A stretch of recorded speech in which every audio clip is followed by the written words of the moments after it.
Alors, donc Vaincre ou mourir, je suis allé le voir, on va parler de ce film que je conseille vivement parce que je l'ai vu vendredi et j'ai vraiment apprécié le film. Euh, Vraiment très très bien, une belle image, beau kino panorama. Le jeu d'acteur était très agréable aussi. L'image est vraiment très impressionnée par la qualité du rendu et de l'image. Le jeu d'acteur était vraiment bien réussi. Les acteurs jouaient très bien, je trouvais. Pas tous. Il y avait quelques moments où j'étais un peu moyen, mais sinon, de manière générale, c'était impressionnant. Enfin, ça faisait vraiment plaisir de voir un film français comme ça. Les costumes sont absolument géniaux, sublimes. C'est putain de travail de fou. Les costumes des Français, enfin des Républicains, c'est impressionnant. Ils sont vraiment très très beaux. Le costume de Charrette aussi, les autres costumes et tout, c'est excellent. Voilà, donc je vous conseille d'aller le voir, le film. On va regarder le trailer, lire des articles. On va aussi écouter Le Descendant de Charrette que j'ai trouvé apparemment, il a fait une petit, enfin quelque chose. Merde, pardon, une petite interview où il parle du film. Je sais pas ce qu'il dit. Peut-être qu'il dit du mal. On verra bien. En tout cas, voilà, on va essayer de pas d'aller voir sur un peu le positif, quoi. Il est vraiment très bien. Donc on va regarder le trailer en premier lieu. C'est parti.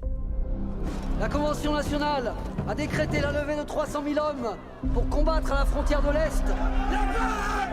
Non. La guerre. Mon frère, vous ne pouvez pas les ignorer. Parce qu'ils ont besoin d'un chef. Un chef qui connaît l'art de la guerre. À mort. Après avoir incendié toute la Vendée, voilà qu'elle nous incendie à son tour. Ils ne sont pas du pays, mais aussi.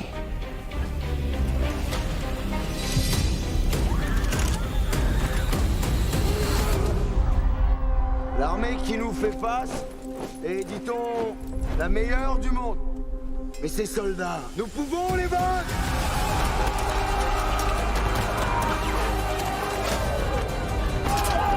On nous a endormis avec de belles promesses, c'est tout. Mais la paix n'est-elle pas possible? Du coup, des gars. Attrape, mon pays! Général français, là, il est stylé. Crevez vos chevaux, mais capturez Charrette.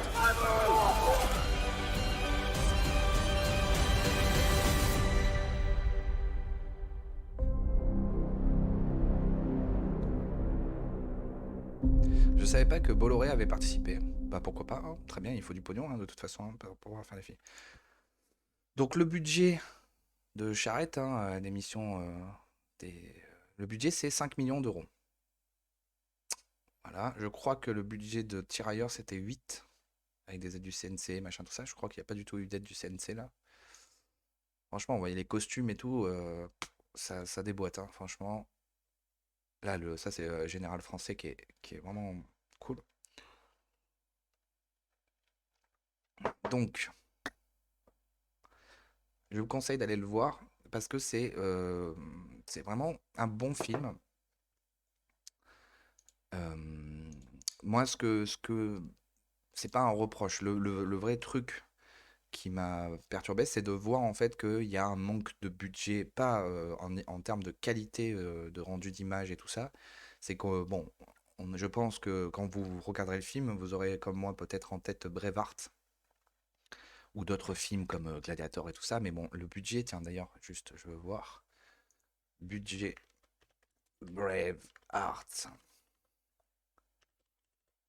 Braveheart, budget 53 millions. Ah, j'aurais dit plus que ça, tu sais quoi?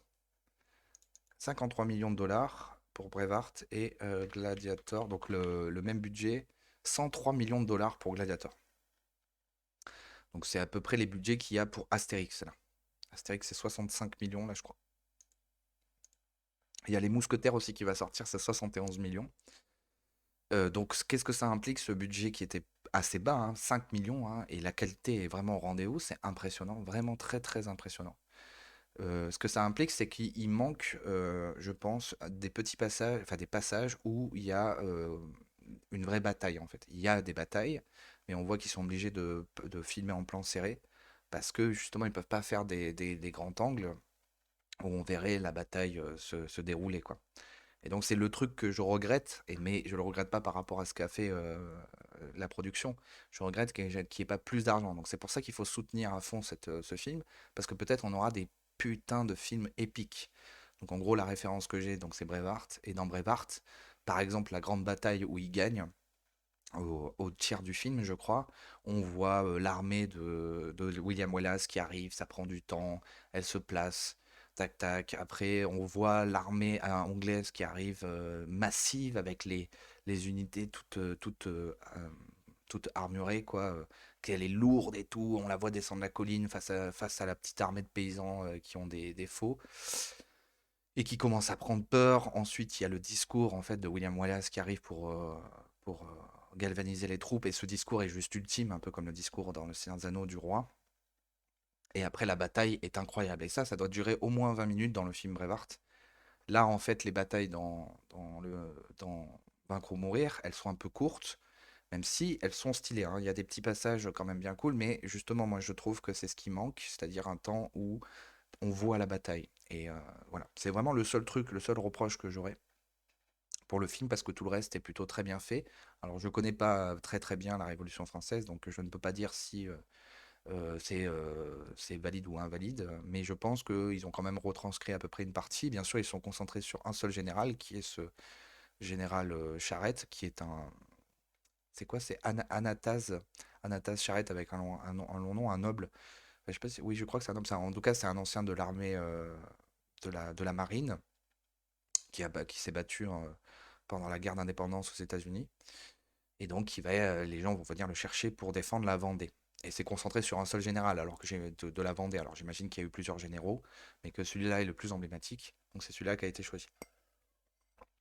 Donc évidemment que ça a été romancé certainement. Et donc voilà. Donc en tout cas, sinon comme je le disais, qualité d'image impressionnante, le scénario, le jeu d'acteur, tout ça c'est très bien fait. Ça se passe sur 3 ans. Donc de 1789 à même plus que ça, parce qu'ils disent 3 ans, mais 1789, non, ça commence, machin. Quand Charette, ils viennent le chercher, je crois que c'est 91 ou 92, je sais plus. Et ça se termine en 1796. Donc voilà, donc ça se déroule bien, c'est pas très très long. Voilà, je vous conseille d'aller le voir. Et je sais que les gens dans la salle étaient aussi extrêmement agréablement surpris.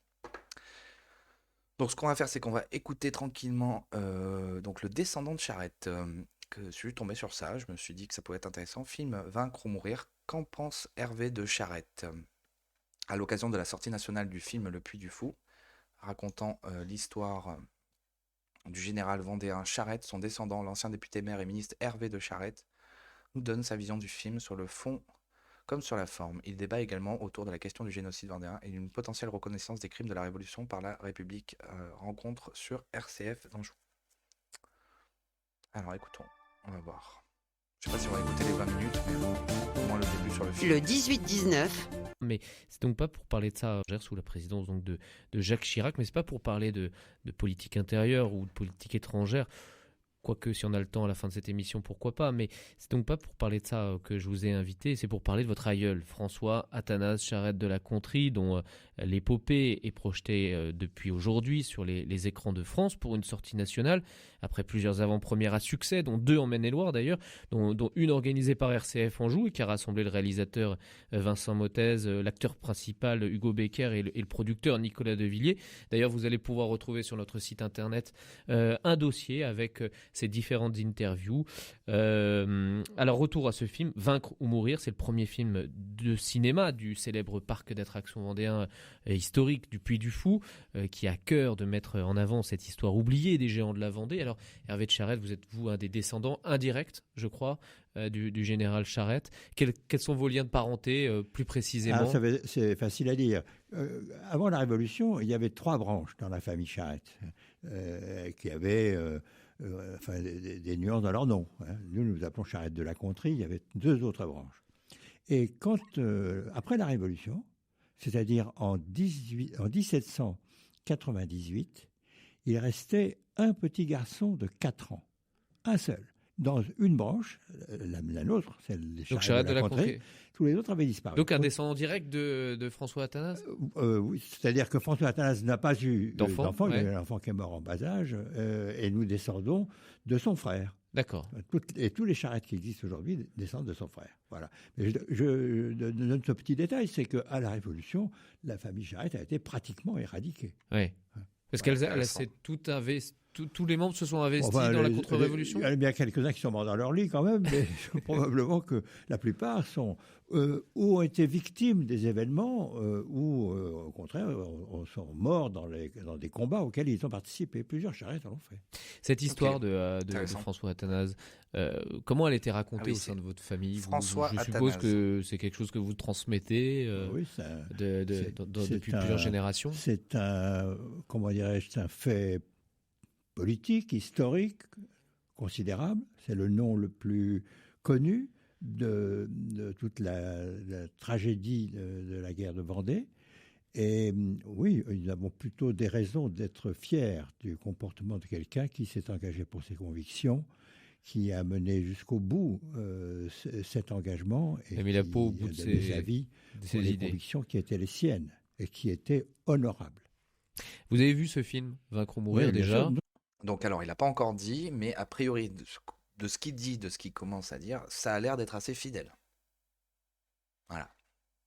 Bon, après, peut-être qu'il est à fond parce que quand même, on met au grand écran en image l'histoire de son ancêtre, donc c'est sûr qu'il doit être fier, mais bon, ça a l'air bien. Qu'est-ce que vous en pensez? J'ai organisé ici, même à Angers, une projection privée pour la famille, les amis. C'était la première avant-première, effectivement. Ça, voilà. Il y avait plusieurs salles, je crois, et une Oui, salle que vous aviez réservée pour votre famille. Voilà. J'ai regardé la première fois le film dans la salle d'à côté. Il y avait Vincent Mottez qui était venu. Et puis après, il y a eu une deuxième avant-première, donc organisée par RCF Anjou. Et je crois qu'il y aura une troisième projection du film organisée par l'UCO ou des étudiants de l'UCO. J'ai pas beaucoup d'infos, mais on vous le donnera prochainement, avec Anne Roland-Boulestro, historienne spécialiste des guerres de Vendée, qui notamment intervient au tout début de ce film-là, qui pourra commenter aussi à la fin de cette projection-là.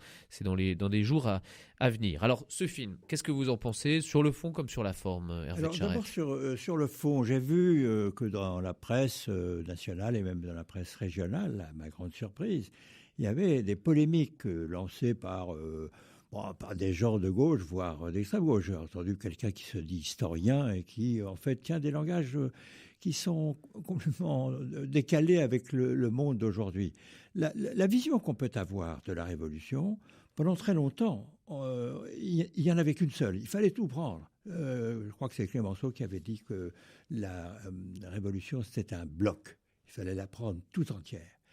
Et les historiens, au fil des temps, ont réfléchi, ont analysé, ont dit, il va falloir leur métier d'historien. Et celui qui a fait changer le cours de la vision des choses, c'est François Furet, grand historien qui est décédé il y a une quinzaine d'années, et qui a expliqué de façon, à mon avis, très pertinente, qu'il y avait deux étapes dans la Révolution. Il y a eu la période 1789 et les temps qui ont suivi, où le peuple tout entier aspirait à une modernisation de l'État, de l'organisation sociale, de la vie économique, etc. Ça, ce dont il parle, ça dure 5 minutes dans le film. Ça bascule très vite sur la partie où il y a la terreur. Enfin, c'est pas encore la terreur, mais où justement on va mater tous ceux qui sont contre la Révolution parce que, en gros, ça a l'air d'être beaucoup lié. Je connais pas très bien la Révolution, il faut vraiment que je m'y intéresse pour rentrer dedans, mais lié à toutes les guerres, en gros, qu'il y a tout autour du pays. Parce que la France a décapité... Alors, elle n'a pas encore décapité son roi, mais ça part en couille, quoi, parce qu'autour, c'est que des royaumes. Et donc, en fait, ils commencent à recruter partout dans la France, parce qu'il faut savoir que la Révolution, ça a quand même été fait par les bourgeois à Paris. 80% du peuple français était encore paysan avec ses seigneurs. Et donc, ça n'a pas été accepté partout, forcément, le fait qu'on sorte de l'Ancien Régime. Il y avait certainement beaucoup de paysans qui étaient loyaux envers leurs seigneurs, puisque les seigneurs n'étaient pas forcément que des bourreaux, sans vouloir dire que c'était bien le système d'avant, hein, c'est juste qu'il faut regarder la réalité. Et en fait, oui, il y a eu Après, ils ont déchanté quoi, par rapport à la liberté, tout ça, ouais, la liberté, la fraternité. Et donc, il y a eu des rébellions à plusieurs endroits, notamment en Vendée, et c'est ça que ça va traiter le film. Et ici même, Donc la deuxième je veux partie. dire dans l'Ouest, dans les Mauges par exemple, on a rempli des cahiers de doléances comme tout le monde. On a dit ce qui n'allait pas, ce qu'on voudrait devoir changer. Mais il y a eu une deuxième période qui est, disons, Il y la avait eu Convention, c'est-à-dire 1793. Le roi décapité. guillotiné, les massacres, la conscription. la répression. La conscription des hommes aussi qui a Oui, il y déclenché, a eu ça aussi. Parce qui a déclenché la révolte. Oui, oui, bien entendu. Mais c'est pas c'est un des éléments. Mais ce qui a poussé à bout, et notamment chez nous, dans notre terroir, ce qui a poussé les gens à bout, c'était la remise en cause de la religion Oui. Ouais. et Apparemment, l'exécution du roi. C'est-à-dire alors ça, c'est vraiment beaucoup mis en avant dans la partie, dans le film, le côté de la religion interdite. Donc effectivement, ça a été ça, jusqu'à 100 ans, jusqu'à 1905, ça a été la maîtrise. Il a fallu 100 ans, environ 100 ans pour complètement écraser la religion catholique, hein. Je dis pas que c'est bien, je dis pas que c'est mal. C'est pendant 100 ans, parce qu'en 1905 aussi, hein, quand on a vraiment voté la loi, d'un coup, les bâtisses et tout ça ont été réquisitionnés par l'État.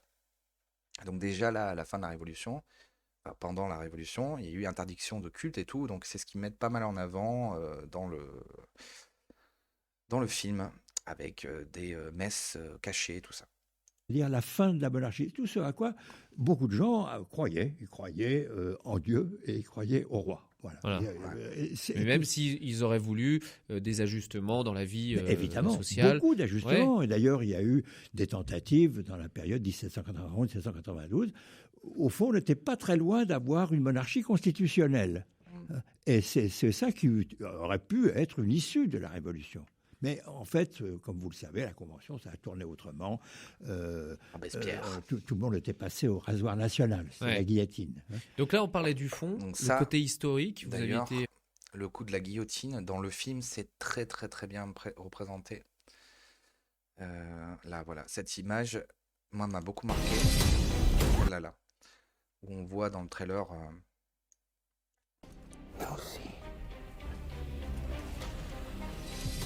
Là, cette image, elle est présente plusieurs fois dans le film.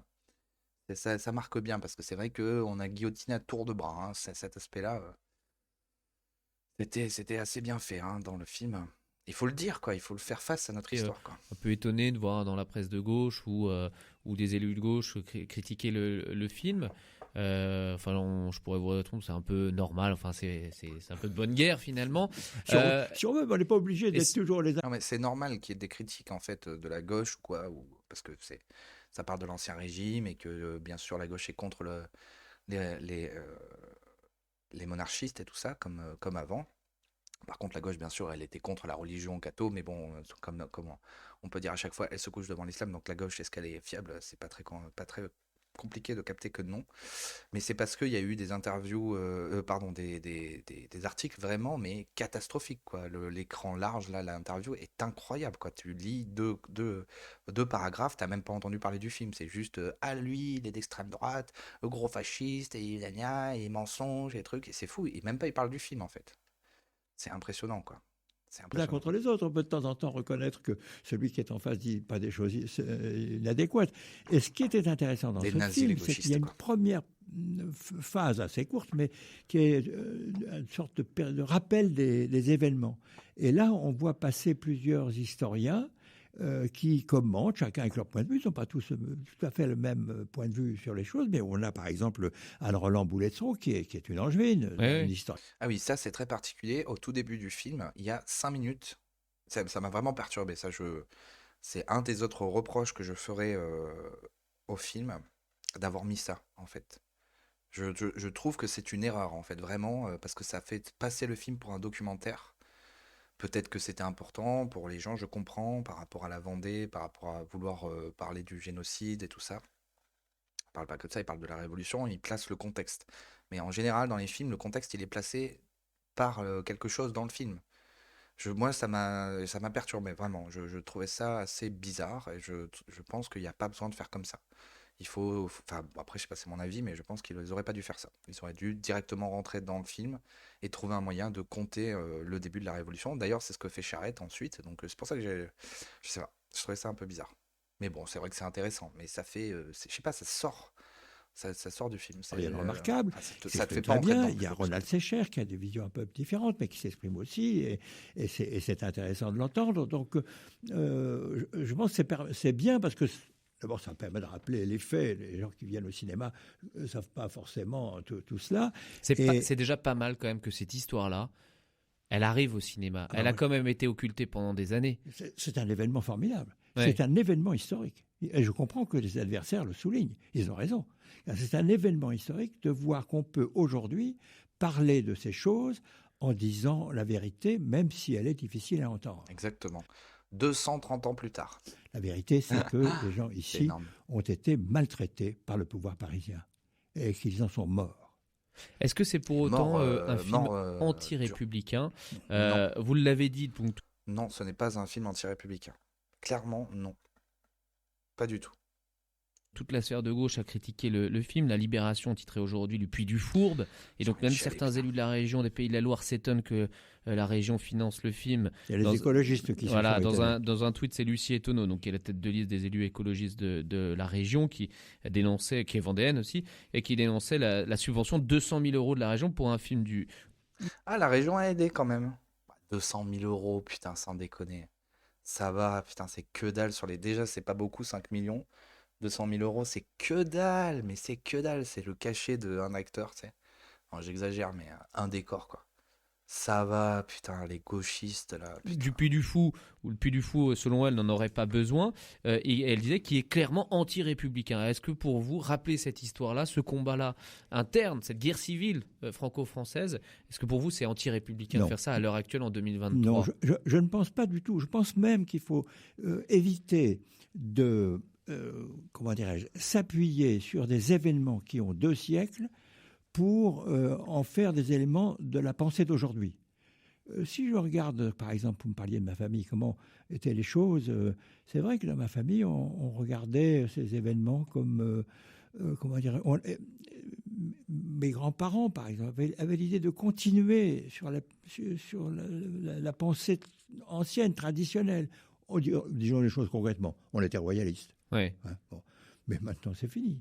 Il peut toujours rien avoir, je respecte les idées de chacun. Mais comment dire, aujourd'hui, dans la France d'aujourd'hui, la République, il n'y a pas de débat sur le sujet. Et vous, justement, ancien ministre, ancien serviteur de l'État, vous l'avez fait même pendant de nombreuses C'est années vrai qu'il pendant votre est vie. ancien Comment ministre. vous situez face à la mémoire de ce chevalier Charette qui, lui, a combattu la République, vous qui avez servi la République? Enfin, ça fait Bon. ces deux extrêmes, finalement, qui se rejoignent. C'est Oui, assez mais amusant. entre les deux, il y a plus de 2 siècles Ouais. et l'évolution des choses. Je ne sais pas ce que j'aurais pensé si j'avais été en 1793 en âge de prendre des décisions. Ce n'était pas le cas. Mais dans ma vie à moi, je n'ai jamais eu de débat personnel dans ma tête à l'égard de l'organisation publique française. C'est une république et j'y suis à l'aise, évidemment. Ouais. Évidemment. Et est-ce que dans votre entourage, quand vous étiez un homme politique à Paris, on vous parlait de ça? On savait, tiens, Charette, ah oui, vous avez un aïeul qui a combattu pendant la guerre de Vendée. Il connaissait ou pas ça? Il m'est arrivé Jacques d'être Chirac, il le savait? interpellé à l'Assemblée nationale sur ce sujet-là. Notamment. Quand Si même, je il y prenais avait- une position qui déplaisait au rang de la gauche, il m'est arrivé que je sois interpellé par un parlementaire de Fasciste de royaliste. gauche pour rappeler, je ne sais pas ce qu'il s'imaginait de moi d'ailleurs, mais enfin, voilà. Mais tout ça, c'est, comment dirais-je, c'est l'écume des jours. Je pense que ça n'a pas L'écume de des jours. portée ni d'intérêt. Et ce qui compte, c'est que je pense que c'est bien qu'on puisse regarder l'histoire, les événements face. d'hier, avec la lucidité, l'honnêteté de reconnaître ce qu'ils ont été. Et Est-ce qu'il faut pour autant les juger, finalement? Donc non, il faut pas les juger. Donc on va pas l'écouter jusqu'au bout. De toute façon, je mettrai le lien si vous voulez écouter jusqu'au bout de l'interview. Donc effectivement, je ne pense pas du tout que il faille interpréter comme le film comme un anti-républicain. D'autant plus que chez les républicains, les bleus, comme ils disent, j'ai appris ça, que je sais pas si c'est vrai, mais je pense que oui, qu'ils appelaient les bleus les républicains qui tuaient, parce que bon, voilà, vous voyez le costume là du du général de l'armée républicaine. Là, on voit d'autres costumes. Comment dire? Alors attendez, je vais remettre parce que ce général-là, en fait, il représente donc l'armée française, l'armée voilà, de la République, et il a énormément d'honneur. En fait, ce film, ce qu'il fait, c'est pas de mettre contre la République, c'est de faire face effectivement à l'histoire, mais ce qu'il fait, c'est qu'il montre qu'il y a de l'honneur chez nos généraux, que c'était l'honneur, le panache. Et chez les deux euh, euh, personnages, en fait, on a ça, que ce soit du côté vendéen ou que ce soit du côté de l'armée républicaine. Et donc, en fait, c'est pour montrer ça, en fait, que le film... Enfin, c'est le traité du film, je pense, principalement, pour montrer que nos hommes se sont battus ensemble pour que l'histoire avance. Et donc, ça a donné la République, ça aurait pu être autre chose. Et d'ailleurs, moi, pendant tout le film, j'avais envie de chialer parce que je voyais des frères s'entretuer. Et c'était très très dur pour moi. Bon, je suis de Provence, donc c'est pas du tout mon histoire, la Vendée. Mais c'était très très dur. Vraiment, vraiment, vraiment. Je sais pas, ça avait plein de fois les larmes aux yeux parce que c'est quand même extrêmement dur, hein. Il y a des passages voilà, extrêmement tragiques quand il parle de la terreur et tout ça. Donc voilà, c'est un des trucs que je voudrais transmettre aussi, c'est le fait que c'est un film où on voit des Français s'entretuer. Et ça, c'est dur. C'est profondément, ça touche au cœur. Mais c'est retranscrit par quand même du courage, de l'honneur, du panache. Et donc, on est aussi fiers d'eux, quoi. Parce qu'ils se battaient pour des causes, des grandes causes, quoi. Donc les deux personnages là qu'on peut voir, celui-là, donc Charette, Anatase, François Anatase de Charette, je crois que c'est ça, et lui, je sais plus ce que c'est son nom, mais c'est le général français. Il est trop stylé ce perso, et les costumes, mais mon Dieu, comme c'est trop stylé. Trop génial. Voilà les deux personnages là. Excellent, excellent, excellent. Donc, je vais lire un article. Il y a aussi, je ne l'ai pas encore écouté, donc je vous conseille d'aller l'écouter, le retour de Christopher Lann, qui fait plein de vidéos historiques et tout. Je ne l'ai pas écouté, je l'écouterai après, pour me faire une idée de... je voulais donner mon avis avant d'écouter son avis. Donc voilà, en tout cas, allez le voir, parce qu'il faut soutenir. Face à la polémique, justement, on a le Hugo Becker incorrect, qui réagit. en faisant ce film. Est-ce que vous défendez une cause incorrecte, si j'ose dire, en faisant ce film? Moi, ce que je pense de ce film, c'est Donc, ce que je vous l'acteur. disais, c'est que il y a dans ce film-là un côté atemporel et universel. C'est l'histoire d'un peuple d'irréductibles qui se soulève contre un pouvoir en place. Parce que Il est très très bon hein, en tant qu'acteur, c'est particulier, hein, vraiment, ça fait plaisir. Ça fait plaisir. eux, on vient les chercher, on leur demande d'aller combattre aux frontières de l'Est pour des combats qui les concernent pas, parce qu'on modifie leurs habitudes et leurs us et coutumes. Le film, il est pas du tout manichéen, c'est-à-dire que le film, il n'est pas en train de dire que la révolution, c'est pas bien. Au contraire, on en connaît tous les bienfaits de la révolution. Ça, c'est indéniable, et d'ailleurs bien accueilli, comme c'est exprimé dans le film. Simplement, c'est de regarder en arrière et de se rendre compte, c'est quelque chose qui a été remis au programme scolaire il n'y a pas si longtemps, les guerres de Vendée. Moi, c'est des choses que j'ignorais. Et je me dis, c'est intéressant d'en parler, en fait, de dialoguer là-dessus, et ça peut permettre de ne pas reproduire les mêmes erreurs à l'avenir. Voilà ce que je peux vous dire là-dessus. Est-ce que quand ces médias, notamment ces médias de gauche qui vous attaquent, en tout cas le film, et de fait vous, puisque vous portez le film quasiment de bout en bout, est-ce que vous êtes agacé, vous êtes énervé, vous dites non, je suis pas d'accord avec ça, ou bon, ça vous passe au-dessus? Honnêtement, j'essaie de pas trop rentrer là-dedans, parce que c'est pas ce qui m'intéresse. Je trouve que c'est pas ce qui reste. Ce qui reste, c'est l'aventure humaine qu'on a vécue nous. Ouais. Ce qui reste, c'est que c'est un film historique qui a été, qui, je pense, fait du bien à beaucoup de gens. C'est un sujet qui avait été beaucoup mis de côté, etc. Et on l'a bien vu pendant les projections, etc. Il y a beaucoup de gens qui sont très touchés qu'on ait fait un film sur cette histoire et qu'on reconnaisse cette histoire et qu'on en parle. C'est une histoire qui avait été abordée, comme je vous ai dit, dans 93 de Victor Hugo, chez Dumas, chez Balzac. Donc c'était une histoire, un film. Moi, ce qui m'intéressait, c'était ce côté universel et atemporel. de suivre des héros historiques, de s'intéresser à des héros historiques français, oui, que ce soit pas le cinéma. Vous savez bien que c'est un sujet sensible. C'est-à-dire, au début, quand on vient vous voir, pour vous dire, il y a ce film. Comment ça se passe? On vous dit le Puy du Fou, qui a fait venir des milliers, voire des millions de personnes chaque année, fait un film. On sait qui sont les dirigeants du Puy du Fou. Moi, j'imagine un milieu du cinéma un peu corseté, on vous protège, vos agents. On vous dit pas, attention, quand vous allez faire ce film, il va peut-être y avoir une polémique. Comment ça se passe au début? Comment on vient vous chercher et comment ça se déroule pour vous décider Mais si vous faites, si tout ce que vous faites, vous le faites parce que vous avez peur des polémiques, vous faites rien, à mon avis. C'est ouf. Hein.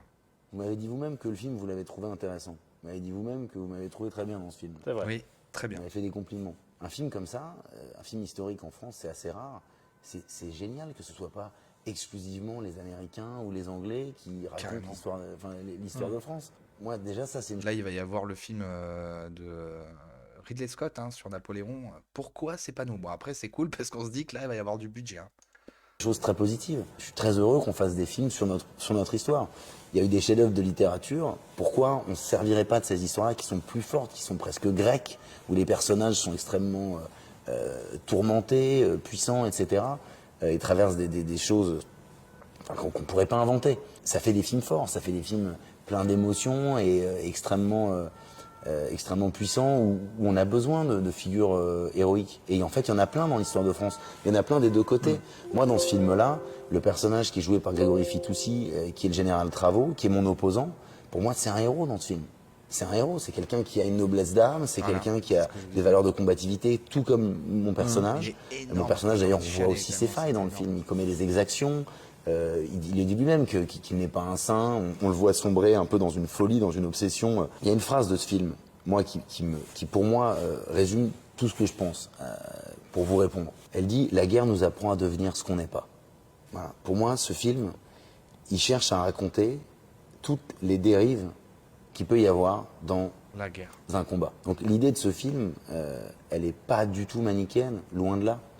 En tout cas, c'est pas pour ces raisons-là que l'ensemble du casting est venu. Que Gilles Gohen, Grégory, Rod, Anne, moi-même, on est venu sur un film comme ça parce qu'on était touchés par le sujet et on trouvait que c'est un film qui pouvait justement réconcilier des gens avec leur histoire. Il y a plein de gens que je sais pas, je connaissais pas. De toute façon, je connais pas très bien les acteurs français. Je regarde plus du tout. Il y a rien d'intéressant. Les gueules qu'ils ont, il y a plein de persos qui ont des putains de gueules, c'est trop agréable. Parce que c'est des gens qui, voilà, en Vendée, c'est quelque chose c'est quelque chose de très très lourd, très très lourd. Et il faut parler des choses en fait. En plus, ça fait plus de 200 ans.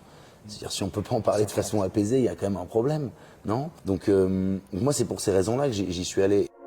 Excellent. Et d'ailleurs, là, pour quelle raison n'y a-t-il pas qu'un seul cinéma à Perpignan où on peut voir ce film? Pour la petite anecdote, on est à Montpellier. Pour voir le film, on a dû sortir de la ville. On a dû faire 20 km, 30 km pour aller dans un cinéma qui était très bien d'ailleurs. Parce qu'il n'est pas diffusé à Montpellier. C'est un truc de malade. Qu'est-ce que c'est que cette histoire? Ça sort d'où? C'est quoi le délire? Je vous jure, on a regardé tous les pâtés, les Gaumont, les machins, tout le délire. Nulle part. Enfin bon. Donc alors, le petit article, donc c'était vraiment très intéressant de l'écouter, là, le gars, là, l'acteur, Hugo Becker, je retiendrai son nom parce que c'est bien. Bon, en tout cas, voilà, moi je vous conseille d'aller le voir. Donc j'ai dit belle image, le scénario est vraiment bien fait, c'est pas anti-républicain, c'est vraiment le panache et la gloire de généraux et aussi des paysans et des gens, de la vaillance des gens, avec des généraux qui sont de bons généraux. Après, il y a aussi, bien sûr, des méchants, on va dire, ceux qui sont pas corrompus, mais très durs, en fait, dans leurs décisions, surtout du côté de la République. Voilà, l'image est très belle, l'acting est vraiment très bien, j'étais agréablement surpris. Comme j'ai dit, on espère qu'il y en aura d'autres, parce que le budget, on voit que c'était limité, et donc, en fait, ça manque de méga scènes de bataille à voir l'armée française, j'ai tellement envie de voir ça.